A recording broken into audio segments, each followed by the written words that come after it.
Assalamualaikum warahmatullahi wabarakatuh.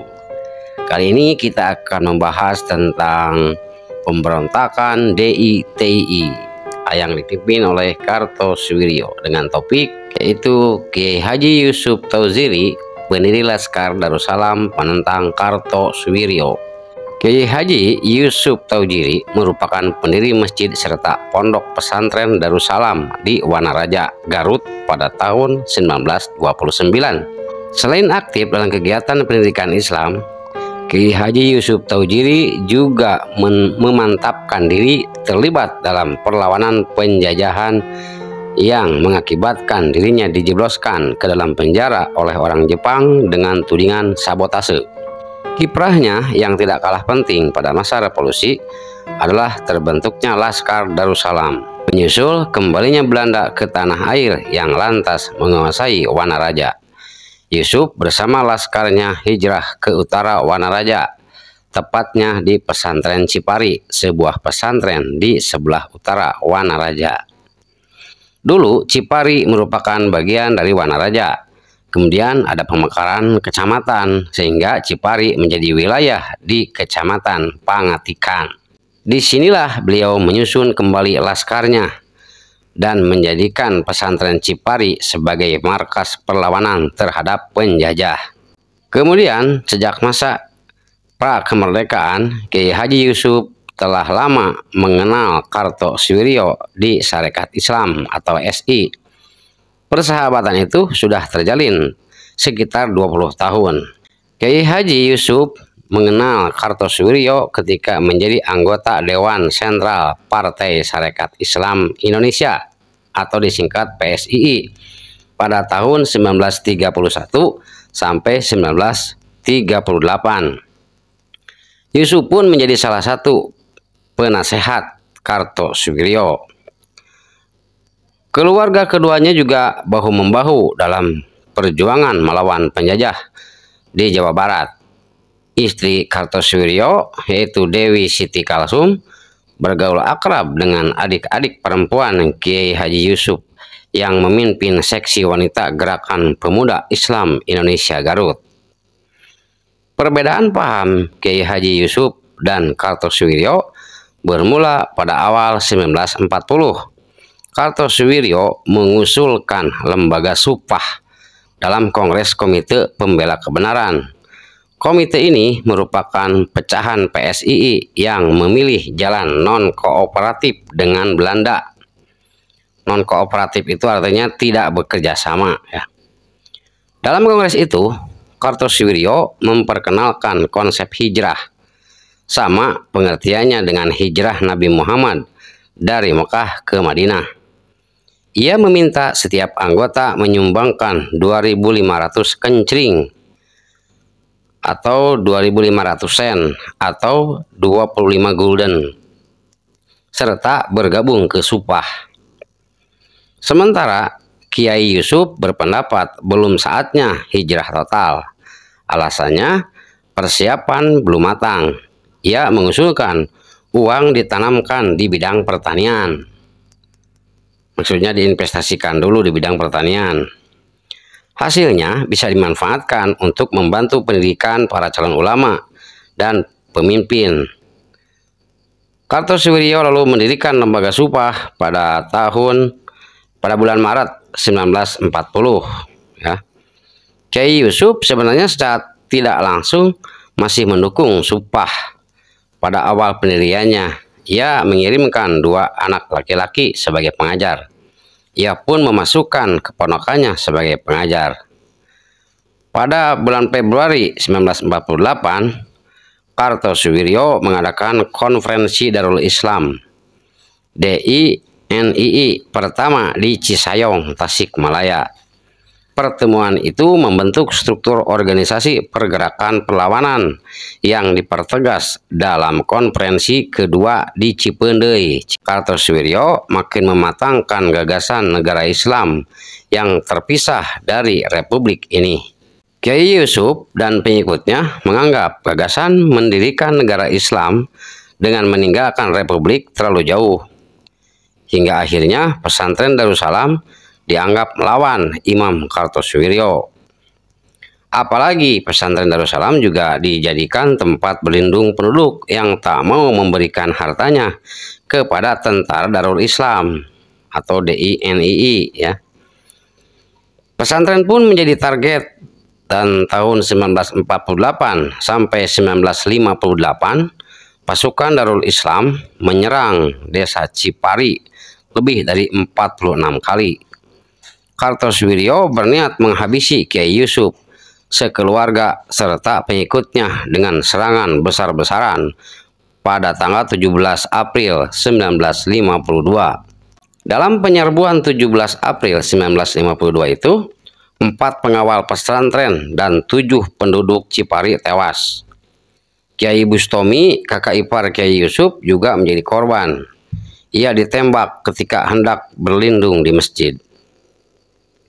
Serbuan ini menimbulkan kengerian penduduk Cipari.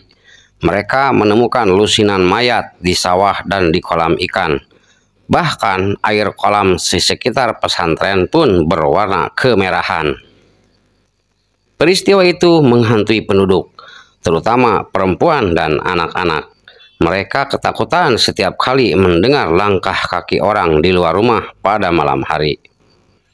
Temuan mayat juga membuat banyak warga Cipari enggan bersawah. Mereka pun tak mau makan ikan. Selama 2 tahun ikan hasil ternak warga tidak laku dijual. Namun peristiwa pengepungan di desa Cipari tersebut tak membuyarkan pesantren Darussalam.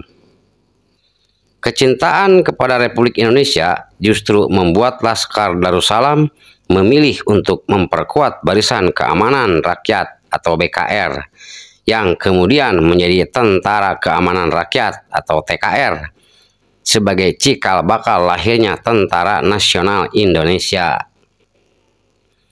Itulah mengapa Kiai Haji Yusuf Tauhjiri identik dengan Laskar Darussalam. Tak dapat dipisahkan bagai ikan dengan air, dan mereka tak terpisahkan dengan keberadaan Tentara Nasional Indonesia. Pada saat terjadi pemberontakan NII atau Darul Islam, Darussalam yang memang dijadikan benteng pertahanan oleh TNI menjadi sasaran penyerangan yang dilakukan oleh Kartosuwiryo dan kawan-kawan. Jejak berondongan peluru masih terekam jelas dan menjadi tapak sejarah akan lahirnya perjuangan mempertahankan republik ini. Nama Yusuf Tauhjiri pun jelas tertoreh di dalam sejarah TNI, khususnya Kodam Siliwangi, sebagai seorang tokoh pejuang yang berperan serta atas lahirnya Tentara Nasional Indonesia. Kiai Haji Yusuf Tauhjiri wafat di Garut pada tahun 1982.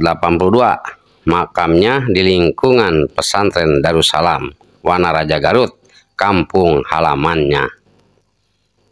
Sejarah pemberontakan DI, TII, dan latar belakangnya.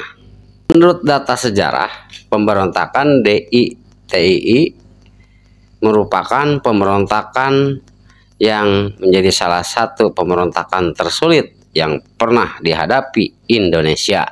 Pasalnya, pemberontakan DI, TII terjadi di beberapa wilayah Indonesia, yakni Jawa, Kalimantan, Sulawesi, maupun Sumatera. DI merupakan singkatan dari Darul Islam, sedangkan TII singkatan dari Tentara Islam Indonesia. Gerakan Darul Islam atau DI adalah gerakan politik yang bertujuan mendirikan negara Islam Indonesia. Gerakan DI memiliki pasukan bernama Tentara Islam Indonesia atau TII.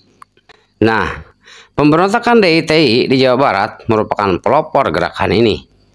Pemimpinnya, SM Kartosuwiryo, didaulat sebagai imam atau pemimpin tertinggi dari negara Islam Indonesia.